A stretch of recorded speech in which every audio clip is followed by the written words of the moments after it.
What the haters talking about?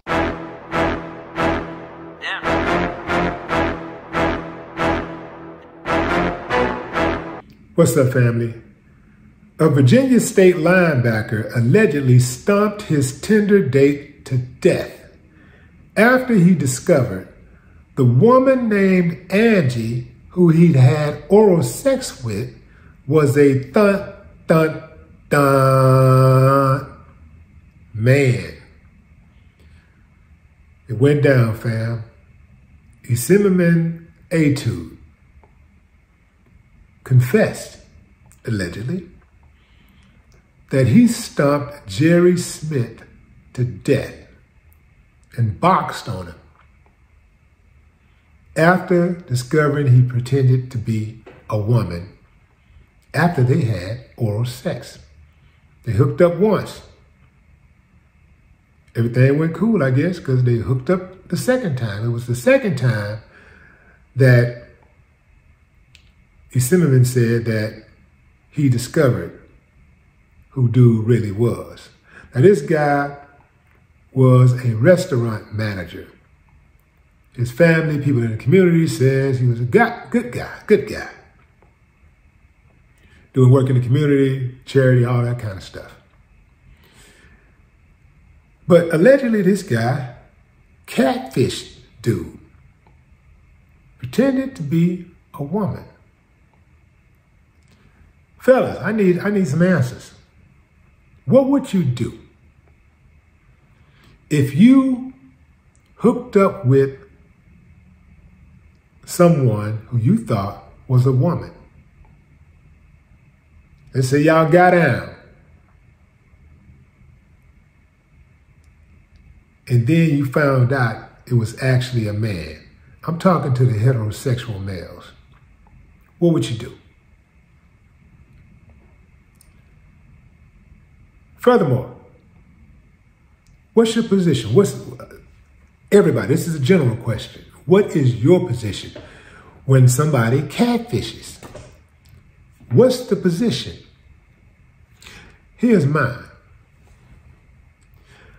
I believe that people should not go around pretending to be someone or something that they're not. You can say, one might say, well, nobody deserves to be murdered like that. We say the same thing about the kid who was hanging out at a funeral, showing respects to his buddy.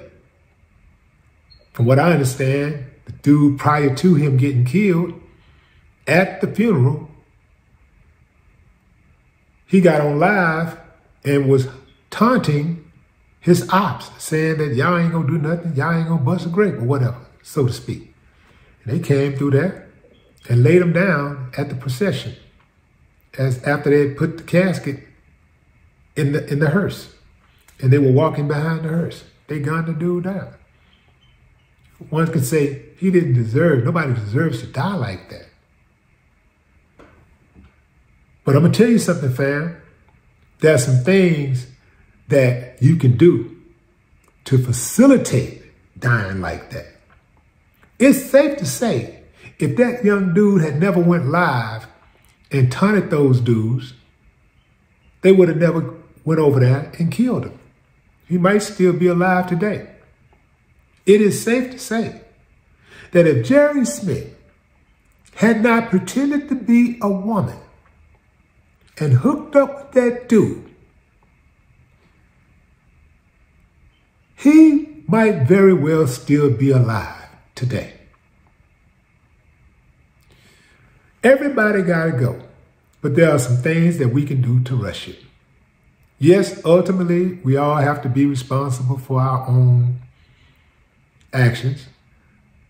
To date, there is no law that protects people who might kill someone that deceives them or lies to them.